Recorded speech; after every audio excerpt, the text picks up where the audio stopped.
1절부터 42절까지 147면입니다. 요한복음 4장 1절부터 42절.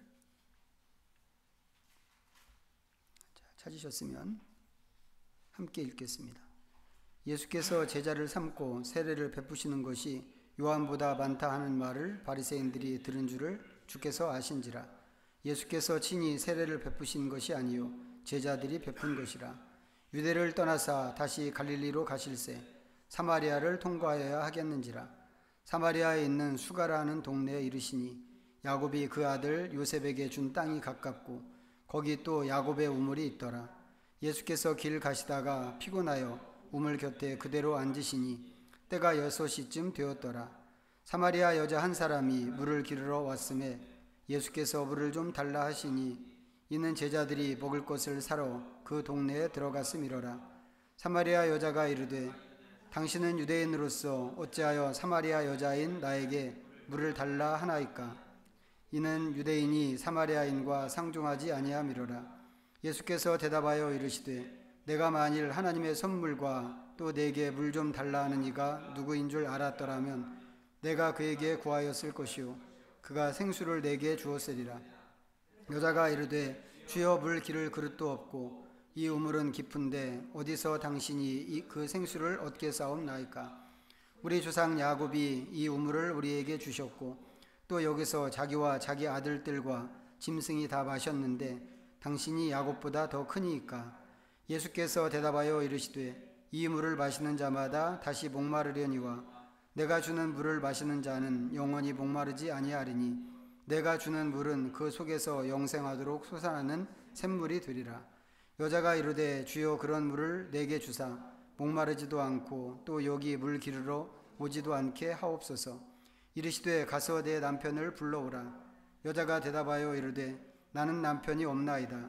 예수께서 이르시되 내가 남편이 없다 하는 말이 옳도다.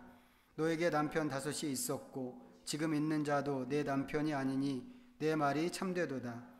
여자가 이르되 주여 내가 보니 선지자로소이다. 우리 조상들은 이 산에서 예배하였는데 당신들의 말은 예배할 곳이 예루살렘에 있다 하도이다. 예수께서 이르시되 여자여 내 말을 들으라. 이 산에서도 말고 예루살렘에서도 말고 너희가 아버지께 예배할 때가 이르리라.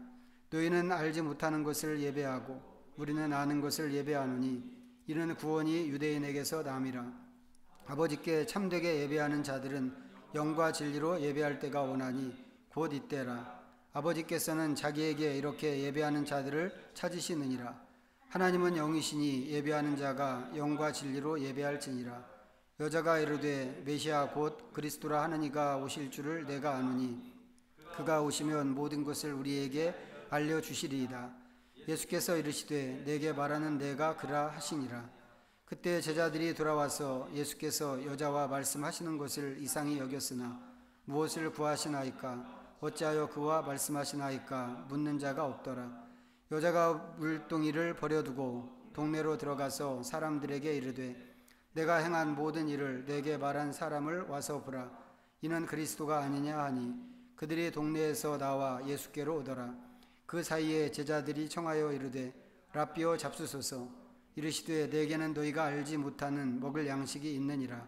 제자들이 서로 말하되 누가 잡수실 것을 갖다 드렸는가 하니 예수께서 이르시되 나의 양식은 나를 보내신 이의 뜻을 행하며 그의 일을 온전히 이루는 이것이니라.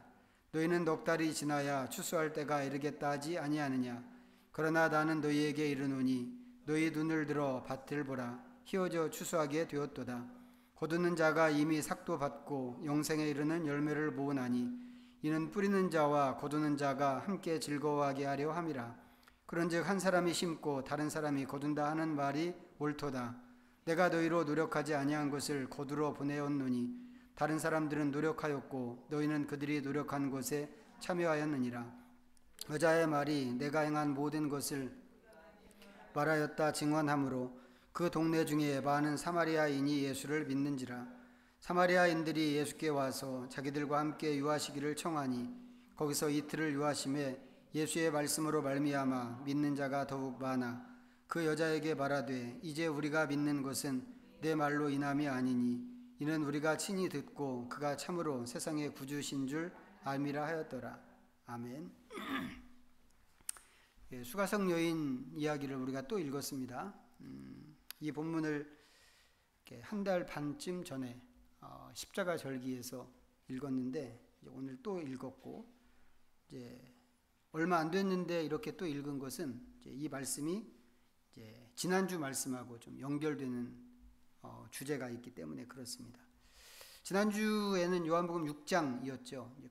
그 대목 좀 다시 한번 찾아보고 싶은데 6장 35절입니다. 135페이지. 6장 35절 말씀 한 절만 읽어보겠습니다. 시작. 예수께서 이르시되 나는 생명의 떡이니 내게 오는 자는 결코 줄이지 아니할 터이요 나를 믿는 자는 영원히 목마르지 아니하리라. 자, 지난주 주제가 이제 여기 이 말씀에 있는 것처럼 생명의 떡이었습니다.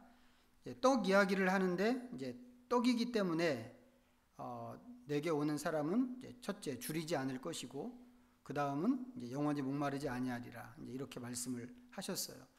떡 이야기를 하면서 뭐 줄이지 않을 거다. 이제 이 말씀은 좀 납득이 되는데 목마르지 않는다고 하는 말을 이제 같이 하신 것이 어떻게 보면 좀 어울리지 않는 것 같은 그런 말씀이기는 했지만 이제 예수님께서는 그렇게 말씀을 하셨고, 다시 오늘 말씀으로 돌아가서 보면 오늘 이제 똑같은 말씀을 이제 오늘 보면 14절에서 이제 하셨습니다. 14절 다시 한번 보겠습니다.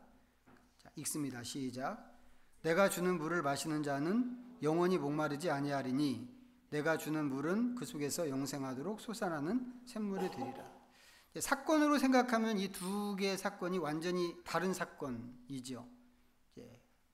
6장은 오병이어 이야기였고 지금 이 말씀은 수가성 여인 이야기인데 전혀 다른 독립적인 이야기에서 예수님께서 똑같은 말씀을 하시는 겁니다. 영원히 목마르지 아니하리라.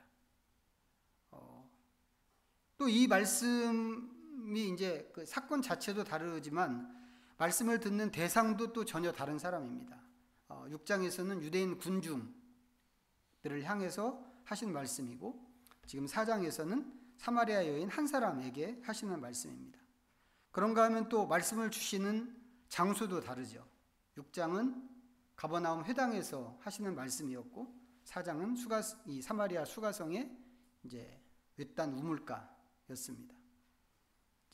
이렇게 완전히 여러 가지 면에서 봐도 완전히 다른 상황이고 다른 이야기고 대상도 다르고 다 다른데 예수님이 같은 말씀을 하신 것을 생각하면 이 말씀이 뭐 특별한 구별 없이 또 누구나 들어야 하는 이제 그런 말씀이라고 하는 것을 우리가 생각할 수 있습니다. 자, 상황에도 상관없이 또 듣는 사람이 어떤 사람인가 하는 것도 상관없이 또 장소에도 상관없이 사람이 많으냐 적으냐 그것도 관계없이 모두가 들어야 하는 말씀이 이 말씀입니다. 그러니까 왜 그래야 하는가? 이건 이제 사실 쉽게 생각할 수 있습니다. 어려운 얘기가 아니죠. 이것이 빵이든지 물이든지 지금 예수님 말씀하시는 것이 생명을 유지하는데 꼭 있어야 하는 가장 기본적인 요소이기 때문에 그렇습니다. 물론 지금 이야기하는 것은 육체적인 생명을 이야기하는 게 아니죠. 여기서 말씀하시는 것은 보이지 않는 우리의 속사람에 관한 얘기고 영적인 생명에 관한 그런 이야기입니다. 당연히 빵이나 물도 우리가 먹고 마시는 물질로서의 빵이나 물이 아닙니다. 예수님께서 말씀하시는 빵과 물은 예수님 자신입니다. 예수님께서 우리에게 생명을 주시는 분이기 때문에 그런 건데 이제 그런 이제 이유와 논리로 우리는 예수님을 먹고 예수님을 마셔야 한다고 하는 것입니다. 우선 이제 지난주에는 어떻게 그렇게 할 수 있는가를 생각할 때 한 가지 방법으로 성찬식을 이야기했습니다. 성찬식을 통해서 빵이신 예수님을 이제 먹을 수 있다고 하는 것 말씀드렸고 오늘은 이제 물 이야기인데 그렇다면 생명의 물을 어떻게 마실 수 있을까? 이것이 손에 잡을 수 있는 것도 아니고 바가지로 이렇게 드러낼 수 있는 것도 아닌데 어떻게 할 수 있을까? 이것을 수가성 여인 이야기를 통해서 이제 찾아보려고 하는 것입니다. 자, 우리가 아는 것처럼 예수님께서 수가성 여인에게 물 좀 한 그릇 달라고 하시면서 대화가 시작됐고 그 대화가 길게 이어졌습니다. 처음에는 지나가는 나그네와 우연히 만난 현지 주민 사이의 대화였죠. 이제 그렇게 시작되는 것이었지만 이게 유대인 남자가 사마리아 여자에게 말을 거는 그런 일이기 때문에 수가성 여인은 이 일을 아주 특이한 일로 그렇게 생각을 했습니다. 이제 그런 여인에게 예수님 말씀이 내가 누군지 안다면 너가 그렇게 이야기하지 못할 거다 라고 하시면서 오히려 네가 나한테 물을 달라고 그럴 거야 라고 하셨습니다. 이제 그러면서 이야기가 이제 아까 우리 같이 한번 읽었던 14절까지 이제 진행이 된 거죠. 내가 주는 물을 마시는 사람은 영원히 목마르지 않을 것이다. 내가 주는 물은 그 속에서 영생하도록 솟아나는 샘물이 된다고 하는 말씀이었습니다. 이 이야기를 하시기 전에 이미 10절에서 생수 이야기가 있었습니다. 달라고만 하면 예수님께서 생수를 주신다. 이제 그런 말씀이었는데 14절 지금 다시 보는 14절에 의하면 그 생수는 영원히 목마르지 않는 생수고 이제 어떻게 목마르지 않을 수 있는가라고 할 때 이 물이 속에서 영생하도록 솟아나는 샘물이 되기 때문이라고 그러셨습니다. 이게 무슨 말씀일까? 이 말씀하시는 의미가 무슨 뜻인가? 이 여자가 알아들었을까요? 예수님 말씀에 여자가 이제 즉시 요청을 했습니다. 주님, 그런 물 나한테도 좀 주십시오. 왜요? 더 이상 목마르지 않고 여기 물 길러 오지도 않게. 그래서 좀 주십시오 라고 그랬습니다. 근데 이거 좀 착각이죠. 이것은 예수님이 주시는 물을 마신다고 하더라도 목마름은 아마 계속 될 겁니다. 그리고 이 샘에 나와서 물을 길어 가야 하는 것도 계속해서 여자가 해야 하는 일입니다. 왜 그런가? 여자가 생각하는 것은 이 육체의 목마름이고 지금 여자가 하는 것은 몸을 위한 물이기 때문에 그렇단 말이죠. 비해서 예수님 말씀하시는 물은 속사람을 위한 물이고 영혼을 위한 물이라고 그랬습니다. 그런데 이 여자는 그 물이 자기가 늘 길어다 마시는 것과 비슷한 종류의 물일 거라고 그렇게 생각을 하는 것입니다. 예수님 말씀하시는 것을 못 알아들었다고 하는 얘기입니다. 그렇지만 예수님께서는 앞에서 여자가 구하면 주시겠다고 그러셨습니다. 그렇다면 이 여자가 알아들었든지 못 알아들었든지 주셔야 되죠. 그리고 어떻게 생각하면 못 알아들었기 때문에 더 주셔야 하는 게 맞을 것 같습니다. 그래서 예수님께서 이 여자에게 생수를 주십니다. 자, 여기서부터 예수님께서 생수를 주시는 과정인데, 그런데 이게 생수를 어디 그릇에다 이렇게 퍼서 자 여기 있다 받아라 이렇게 주시는 게 아니에요. 오늘 말씀에 보면 그렇습니다. 예수님께서 말씀하시는 생수는 다시 말씀드리지만 물질로서의 물이 아닙니다. 생수는 예수님 자신이란 말이죠. 그렇기 때문에 지난주에 예수님을 먹어야 된다고 했던 것처럼 이번에도 예수님을 마셔야 합니다. 하지만 어떻게 그렇게 할 수 있을까? 예수님께서 생수를 주신다고 하시면서 먼저 하신 말씀을 보니까 제일 먼저 하신 말씀이 남편을 불러오라입니다. 자, 이 여인은 남편이 5이나 있었던 사람입니다. 그리고 지금은 남편 아닌 남자와 살고 있습니다. 그런 여자에게 예수님께서 남편을 불러오라고 그러셨습니다. 이렇게 딱 말씀하실 때 여자는 어떤 마음이었을까요? 네 남편을 불러오라 라고 할 때 어떤 마음이었을까? 왜 하필이면 남편이지? 이런 생각이 좀 들지 않았을까요? 여자가 남편 5을 경험했다고 하는 게 자랑할 일은 아니죠. 야, 실력 있는데 그렇게 얘기할 만한 것은 아니죠. 그 지금도 마찬가지일 거예요. 농담으로 아니면 그냥 음담패설 하듯이 실력 있는데 이렇게 얘기한다고 하더라도 뒤돌았으면 수군거리고 뭐 그러는 게 지금도 얼마든지 있을 수 있는데 그거 생각하면 2000년 전에 이스라엘에서는 더더욱 그랬을 것 같습니다. 이 여자한테 이게 흠이고 수치란 말이죠. 어떻게 하다가 남편을 5이나 두게 되었는가? 그 이유가 어떻든지 간에 그것이 자랑스러운 일은 아닙니다. 그렇다고 해서 예수님이 주시는 이 생수를 남편이 받아가는 것도 아니죠. 남편이 와야 줄 거야. 무슨 어린아이, 미성년자들에게 부모가 대동해야 뭘 해주는 것처럼 남편이 있어야 이거 줄 수 있어, 이런 것도 아니죠. 그리고 실제 이야기에서 남편은 등장하지도 않습니다. 그런데 예수님께서 이 여자가 감추고 싶은 그런 얘기를 꺼내신 것입니다. 가서 남편을 불러와라. 왜 그러셨을까요? 오늘 생수를 주는 일에 있어서 예수님께서는 이 여자의 두 가지 문제를 다루십니다. 그 중에 하나가 남편 문제입니다. 그것도 여자가 이야기하지도 않았는데 너도 남편이 5이나 있었구나 그러면서 굳이 이 치욕스러운 상황을 들춰내십니다. 왜 그러셨을까? 생명의 물을 마시는 일에 있어서 이게 꽤 중요한 문제이기 때문에 그렇다고 우리가 생각할 수 있단 말이죠. 이런 거죠. 구약 이스라엘의 경우를 보면 하나님께서 항상 당신의 백성들에게 강조하신 것이 있습니다. 지금도 사실은 마찬가지지만 구약시대 때는 더 그게 눈에 띄었는데 그게 무엇인가? 거룩과 정결함이었습니다.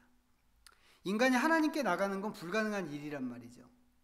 모든 인간은 죄인이기 때문에 그 거룩하시고 영광스러운 하나님 앞에 나가는 건 그만두고 감히 쳐다도 볼 수 없습니다. 그런데 하나님께서 이스라엘을 당신의 백성으로 삼으시고 하나님께 나갈 수 있는 길을 주셨습니다. 그게 어떤 길이라고 그랬나요? 지난주 설교에서 그것은 피를 가지고 가는 길이라고 그랬습니다. 그런데 피를 들고 가면 되는가? 그러면 이제 모든 것이 다 되는가? 절대로 그런 게 아니란 말이죠. 피가 있다고 해서 되는 게 아니고 대제사장이라고 하더라도 1년에 한 번 하나님 앞에 피를 들고 나갈 때 가장 먼저 그 앞에서 해야 되는 게 자기를 먼저 정결하게 하고 이거 해야 된단 말이죠. 자기 가족을 정결하게 하고 민족을 정결하게 하고 그렇게 하고 피를 들고 하나님께 가도록 그렇게 되어 있습니다. 생명의 물을 마신다고 하는 게 예수님을 마시는 거라고 그랬는데 이게 하나님이신 예수님과 관계하는 일이라고 한다면 사마리아 여인에게 가장 먼저 점검되어야 하는 게 무엇인가? 그것은 정결하고 깨끗한 삶이겠다고 하는 것입니다. 이 여자에게 남편 문제는 꺼내고 싶지 않은 그런 얘기일 수 있습니다. 이게 동네 사람들의 구설수에 오르는 그런 문제라면 더더욱 그렇죠. 그런 문제를 예수님께서 본인이 이야기도 안 했는데 말하기도 전에 굳이 먼저 꺼내신 것은 그런 이유 때문일 것 같다고 하는 것입니다. 왜 남편이 5이나 필요했어? 이런 뜻인 거죠. 그러면서 이 이야기가 자연스럽게 그 다음 두 번째 문제로 이어집니다. 자, 생각을 해보세요. 자기가 말하지도 않은 일인데 예수님께서 그걸 딱 알아맞혔단 말이죠. 남편이 5이나 있었어 라고 하는 것을. 신기했을까요? 무서웠을까요? 이 여자가 그 얘기를 듣고는 즉시 태도를 바꿔서 선지자신가요? 라고 묻습니다. 그러면서 불쑥 예배 문제를 물었습니다. 지금까지 나눴던 대화의 내용이나 주제는 물 얘기였죠. 물에 관한 얘기였던 것을 생각하면 이 질문, 지금 하는 이 예배를 질문하는 이 질문은 되게 뜬금없는 질문입니다. 그런데 예수님께서 이 질문에 아주 꼼꼼하게 대답을 해 주셨는데 이때 주신 말씀이 성경 전체에서도 몇 손가락 안에 들어갈 만큼 중요한 말씀입니다. 자, 23절과 24절입니다.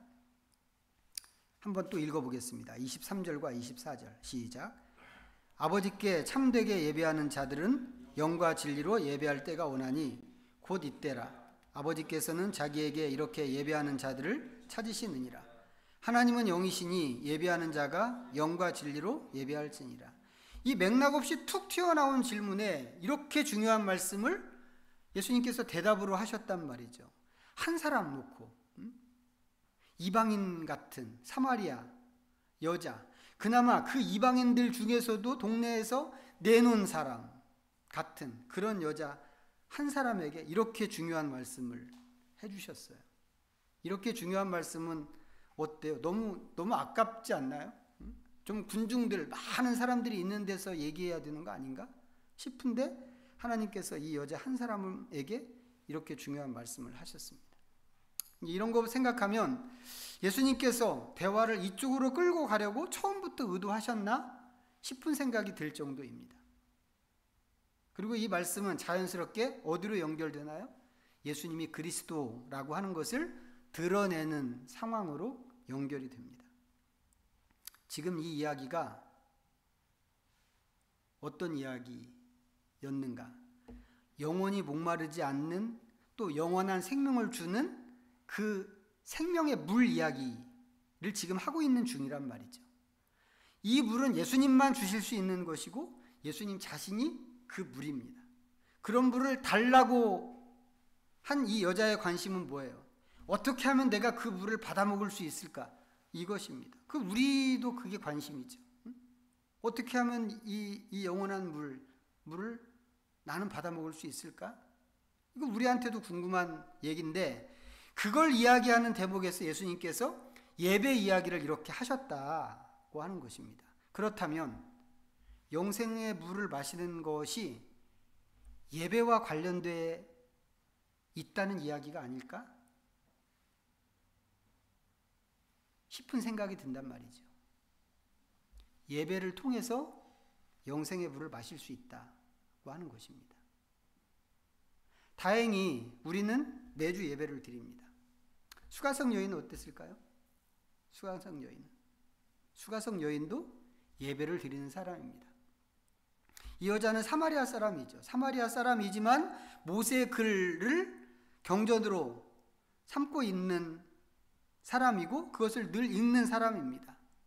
예수님께서 우리 지난주인가 찾아봤죠. 예수님께서 유대인들에게 말씀하실 때 너네들이 모세를 믿고 모세의 글을 읽지만 그 모세의 글이 나에 대해서 쓴 글이다.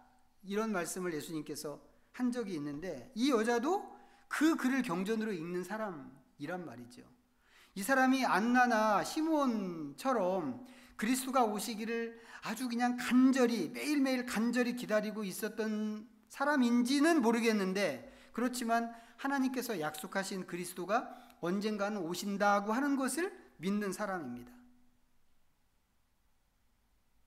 자기 동네 가까이에 있는 그리심산에 있는 자기들의 그 성전에서 정해진 규례에 따라서 정해진 시간에 예배를 드리는 사람이란 말이죠. 그러면서도 또 어떤 게 바른 예배인가에 대해서 늘 답을 찾고 싶어하는 그런 사람이기도 합니다. 훌륭하죠. 이 정도면 얼마나 훌륭한 사람이에요. 그런데 그런 사람에게 예수님께서 예배를 말씀하셨다고 하는 것입니다.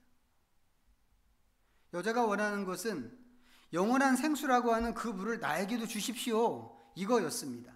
그 요청을 하기 전에 예수님께서 약속하신 것이 있었다고 그랬죠. 내가 누군지 알면 너가 나한테 달라고 할 거야. 물을 달라고 할 거야. 네가 나한테 물을 달라고 하면 나는 너에게 물을 줄 거야. 이거 약속하셨습니다. 그런데 예수님께서는 물을 주신 게 아니고 예배 얘기를 주셨다고 하는 겁니다. 그리고 예수님이 주신 것은 이게 전부예요. 이 사마리아 수가성 여자 이야기 중에 이게 답니다. 그렇다면 영원한 생수는 어디 갔을까 하는 겁니다. 영원한 생수를 마시는 방법, 어떻게 하면 그 생수를 마실 수 있을까라고 할 때 예배를 통해서 마실 수 있다고 말할 수 있지 않을까 하는 것입니다. 사마리아 여인을 포함해서 우리 모두가 예배로 영생의 물을 마실 수 있습니다. 하지만 그 예배가 어떤 예배인가? 그것은 틀에 짜여진 우리가 아는 예배는 아닐 것 같습니다. 수가성 여인이 아는 예배도 당연히 아니고 유대인들이 생각하는 예배도 당연히 아닙니다. 영생의 물을 마시는 예배는 예수님 말씀에 의하면 영과 진리로 드리는 예배입니다. 영과 진리로 드리는 예배는 성령님이 함께 하시는 예배이죠. 성령님은 하나님이시니까 아까 거룩하고 깨끗하지 않으면 우리와 함께 하실 수 없는 그 하나님의 성품을 생각할 때 앞에서 얘기했던 첫 번째 문제하고 당연히 연결이 됩니다. 성결하고 깨끗한 삶이 첫 번째 중요한 문제고 성령으로 드리는 예배가 그 다음 문제입니다. 이런 예배는 정해진 시간에 특정한 장소에서 드리는 예배로 규정할 수가 없다고 하는 것이죠. 예수님 말씀에 여기도 아니고 저기도 아니고 영과 진리로 예배 드리는 때가 올 거야 라고 그러셨습니다. 이 예배는 어떤 정해진 시간에 드리는 그런 예배가 아니란 말이죠. 이것은 늘상 드리는 그런 예배가 되어야만 합니다. 그런 예배를 어떻게 드릴 수 있을까? 바울이 디모데에게 보낸 편지에 보면 모든 것이 말씀과 기도로 거룩하게 된다고 하는 그런 말씀이 있습니다. 찾지는 않겠지만 그 말씀에 의하면 우리가 사는 삶이나 우리가 드리는 예배나 우리가 대하는 모든 것들이 말씀과 기도로 그렇게 될 수 있는 거죠. 그래서 초대교회에서는 기도도 말씀으로 하고 예배도 말씀으로 드렸다고 합니다. 우리처럼 주일날 11시, 1시간 설교 유지에 이런 예배가 아니고 2시간이든지 3시간이든지 그 성령님이 인도하시는 그 분위기에 따라서 그 이상까지 처음부터 끝까지 말씀 읽고 경배하고 또 말씀 읽고 경배하고 그러는 식으로 예배를 드렸다고 합니다. 전에도 말씀드렸지만 그렇게 드리던 예배가 의자가 들어오면서 사라졌단 말이죠. 제가 말씀 읽고 절하고 하는 것을 벌써 여러 번 얘기했죠. 여러 번 얘기했지만 아직도 어색한 게 있죠. 분명히 어색한 게 있습니다. 그런데 생각해 보면 이 예배라고 말할 때 이 배자가 절배자란 말이에요. 절배자. 그러니까 하나님께 절한다고 하는 표현이 예배라고 하는, 우리가 쓰는 이 예배라고 하는 말 속에도 들어있고 우리가 부르는 찬양 안에도 있고 또 성경 말씀을 보면 성경 안에도 꽤 많은 사례들이 있단 말이죠. 이제 이렇게 생각하면 하나님께 절한다고 하는 것이 어색하게 생각할 일이 아닙니다. 그래서 다시 한번 제안을 하는데 우리 각자가 주일 와서 드리는 이 예배 한 번으로 족할 것이 아니고 매일매일 각자의 영역에서 그런 예배를 드려보면 좋겠습니다. 우리가 알고 있는 이 예배 절차 없이 다 같이 묵상하고, 제가 어렸을 때 생각하면 저희 부모님들이 그렇게 가정 예배를 인도하셨어요. 우리 같이 묵상 기도하고 주기도문하고 사도신경하고 기도하고 돌아가면서 기도하고 성경 읽고 아버지가 대신해서 대표로 설교 조금 하고 주기도문으로 마치고 그런 예배 절차 없이, 그게 우리는 예배라고 생각하고 있지만 그런 거 없이 그냥 말씀 읽고 절하고 말씀 읽고 절하고 하는 식으로. 사실 주보에 매주 이렇게 시편기도 말씀 읽기 이렇게 진도표를 드리는 게 이제 그렇게 하라고 이제 사실은 드리는 건데, 이걸 다 하기가 어렵다면, 이게 성경 통독이 되게 양이 많잖아요. 1년에 3번 읽도록 되어 짜여진 그 순서니까 이 양이 너무 많다 싶다면 시편만으로라도 시작을 하고 꾸준히 한번 해봤으면 좋겠다 싶습니다. 그리고 이게 성수를 마시는 일이라고 하니까 성수를 마시는 일과 생수를 마시는 일과 관련된 그런 일이라고 하니까 그렇게 말씀 읽고 경배하는 개인의 그 꾸준한 예배를 드릴 때 어떤 일이 생기는지 그것도 한번 유심히 살펴보면 좋겠습니다. 그래서 이 말씀이 내 안에서 어떻게 역사하는가 하는 것도 좀 보고, 하나님께서 나를, 우리 식구를 어떻게 다루시는가를 또 볼 수 있으면 좋겠습니다. 안 해보면 알 수 없죠. 안 하면 알 수 없습니다. 의심이 들어도 일단 해봐야 그게 무엇인가를 알 수 있는 거니까 시간을 들여서 적은 양이라도 우리가 꾸준히 해볼 수 있기를 바랍니다. 그래서 예수님이 아닌 다른 것으로, 사실은 예수님에 대한 갈증이고 예수님에 대한 목마름인데 그걸 알지 못해가지고 사람들은 막 다른 것을 쫓아다니는 거거든요. 이 여자도 이 사실을 모르기 때문에 남자가 없으면 죽을 것 같고 뭐 이런 여자였던 것 같아요. 우리가 하나님 앞에 그렇게 말씀으로 경배로 예배 드릴 때 어떻게 우리 안에 그 우리의 속사람이, 우리의 영혼이 좀 젖어지는지, 목마름이 사라지고 충만해지는지, 이런 것들을 우리 각자가 실제적으로 경험할 수 있게 되기를 축복합니다. 기도하겠습니다. 잠시 우리 묵상하면서 하나님 앞에 머물겠습니다.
자비하신 하나님, 예수님께서 말씀하신 영원한 생명을 주는 물, 목마르지 않게 하는 그 물을 우리도 받고 싶습니다.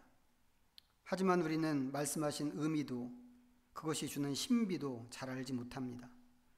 오늘 생수를 요청하는 수가성 여인에게 단 두 가지를 말씀하셨는데 우리도 그 말씀을 따라가며 주님을 경험하기를 원합니다.